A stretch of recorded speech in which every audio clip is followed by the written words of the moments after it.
حج حج ہے، عمرہ عمرہ ہے، اس کی کوئی قسمیں نہیں ہوتی۔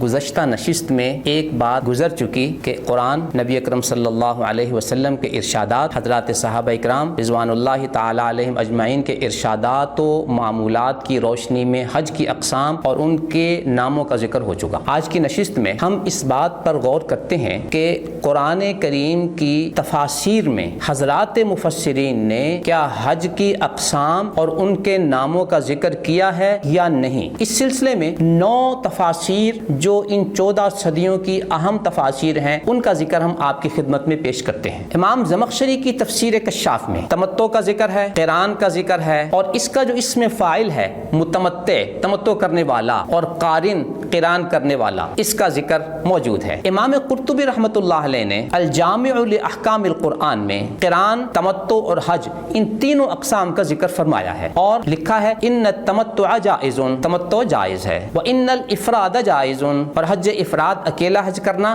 یہ بھی جائز ہے، وان القران جائز، اور حج قران بھی جائز ہے۔ یوں امام قرطبی رحمۃ اللہ علیہ نے اس آیت نمبر 196 سورہ بقرہ کی تفسیر میں ان 3 اقسام اور ان کے ناموں کا ذکر کر دیا۔ امام راغب اصفہانی نے اپنی تفسیر میں حج قران، حج تمتع اور حج افراد کا ذکر کیا ہے اور یہ ترتیب بتائی ہے کہ قران افضل ہے، پھر تمتع اور پھر افراد۔ امام خازن نے تفسیر خازن میں ان تینوں اقسام اور ان کے ناموں کا ذکر کیا ہے۔ امام ابن جزی نے التسہیل لعلوم التنزیل میں حج کی ان تینوں اقسام اور ان کے ناموں کا ذکر کیا ہے اور یہ تشریح بیان کی ہے کہ قران افضل، پھر تمتع اور پھر افراد۔ امام نساپوری نے تفسیر غرائب القرآن میں حج کی ان تینوں اقسام اور ان کے ناموں کا ذکر کیا۔ امام بغوی نے تفسیر معالم التنزیل میں یہ جملہ نقل فرمایا واتفقت الامت على انه يجوز اداء العمرة والحج على 3 اوجه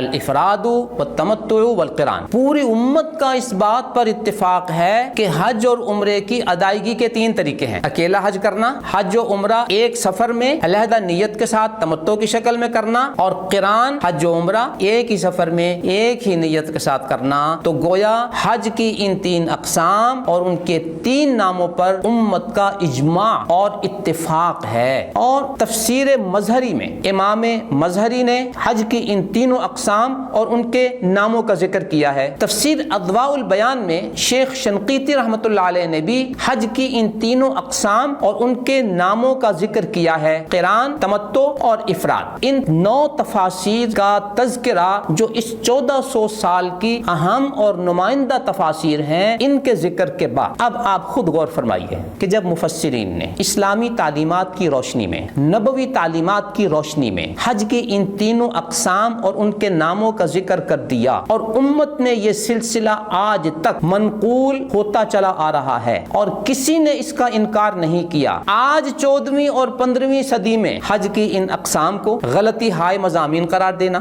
اور یہ کہنا کہ حج کی کوئی قسمیں نہیں ہوتی اور یہ کہنا کہ یہ تمتع اور قران یہ لوگوں نے بنا لیا ہے اور میرے نزدیک حج کی کوئی قسم نہیں۔ اب ایک طرف 1400 سال کے مفسرین ہیں اور ایک طرف آج کا میڈیا اسکالر۔ ہم یہاں ایک سوال کرتے ہیں کہ حضرات مفسرین نے جو کچھ ارشاد فرمایا اس کی بنیاد اللہ کا قرآن اور نبی اکرم صلی اللہ علیہ وسلم کی تعلیمات تھیں اور ان تعلیمات کی بنیاد پر انہوں نے قران، تمتع اور افراد کا ذکر فرمایا۔ آپ نے ان تمام مفسرین کے مد مقابل جب یہ موقف اختیار کیا کہ حج کی اقسام غلطی ہائے مضامین ہیں اور حج کی کوئی قسمیں نہیں ہوتی، تمتع قران لوگوں نے بنایا اور میرے نزدیک حج کی کوئی قسم نہیں، تو آپ سے بجا طور پر میرا اور آپ کے تمام سامعین کا یہ مطالبہ ہوگا کہ آپ بھی اپنے موقف پر 1400 سال میں کسی ایک مفسر کا حوالہ پیش کر دیں جو یہ کہتا ہو کہ حج کی اقسام غلطی ہائے مضامین ہیں اور یہ لوگوں نے